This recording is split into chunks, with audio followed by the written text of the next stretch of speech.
Welcome to Hood Champion Boxing Sports. Please consider donating to the channel, subscribing to the channel, hitting that like button.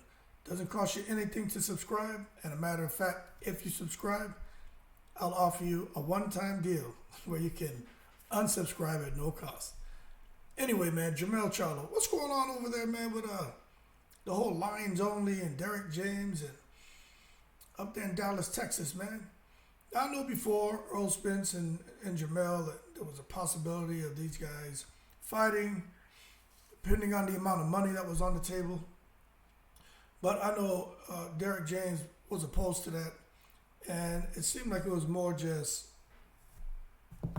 it's kind of just, a bit of rambling that was going on from Spence and talking about possibly fighting Jermell Charlo.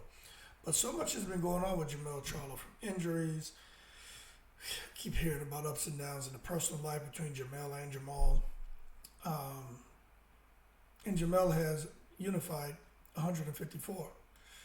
He's getting some pressure from Crawford. I know it was reported yesterday that Crawford and Spence are fighting at 17 June. But you just never know. Getting some pressure from Crawford as well, because Crawford's a super champion with the WBO belt.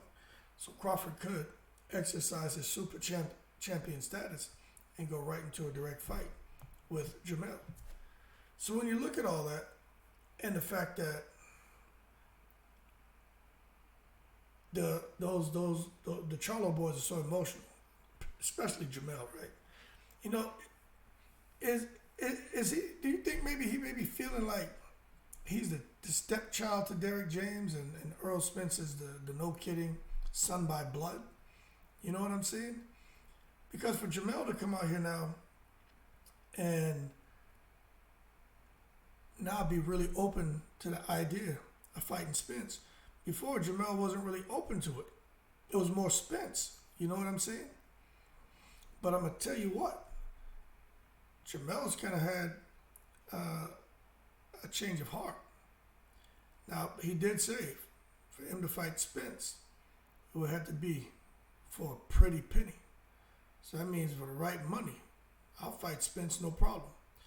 And I was surprised to hear that, because I'm going to tell you right now, if they were to fight, that puts Derrick James in a bad position to where he's going to either have to train one of them or not train either one of them.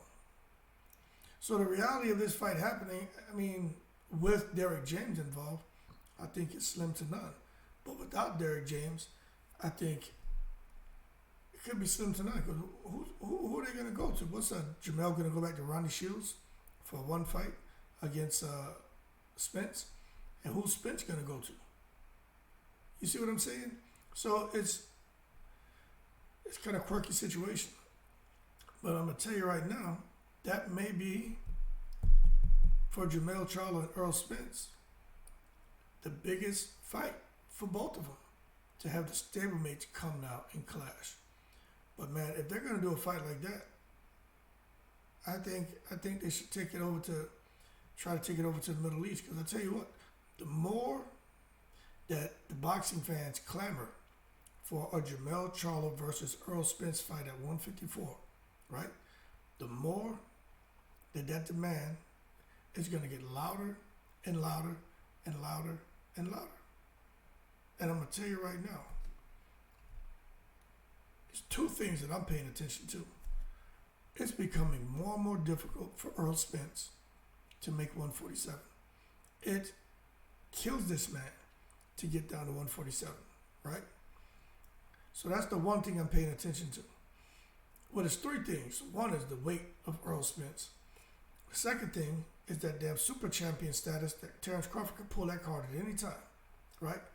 And the third thing is Al Haymon paying attention and saying, you know what, we're going to get out in front of this.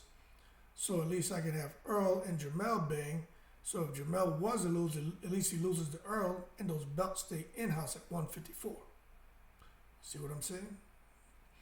Instead of Crawford. So there's three different things going on here that I find very interesting. Now, I'm going to tell you right now,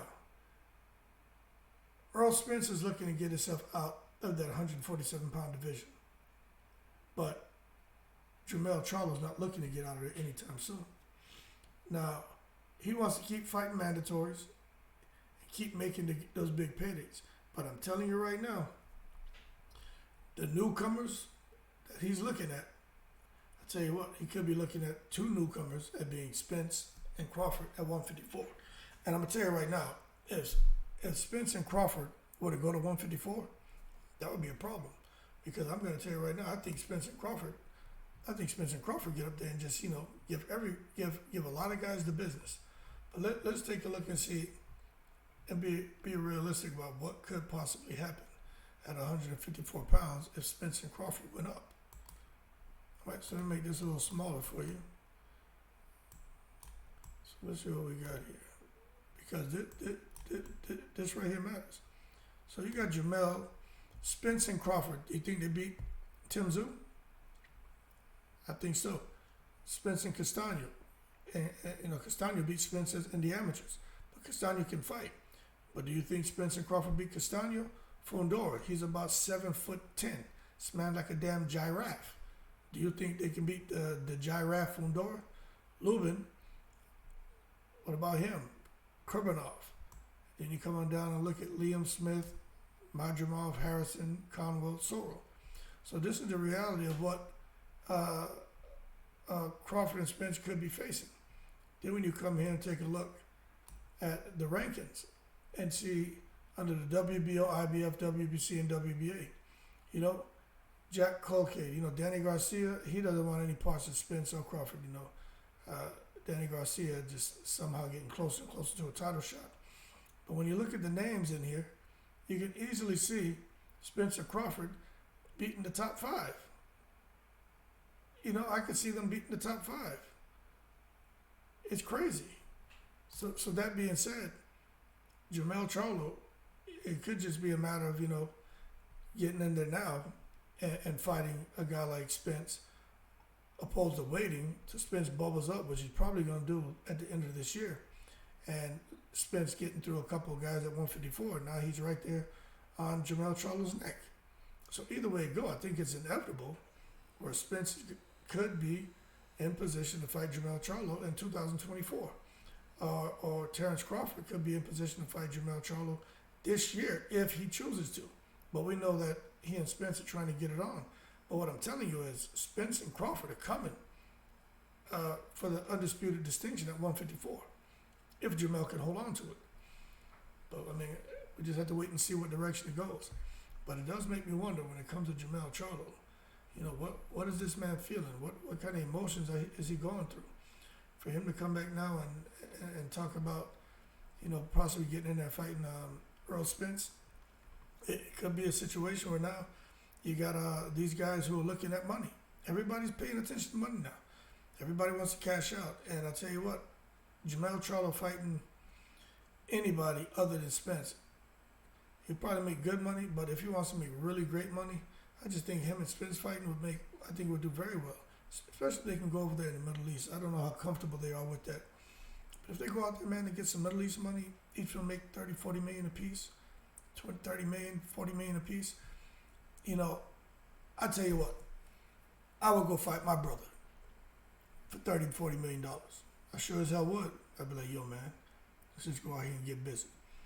You know what I'm saying? So what?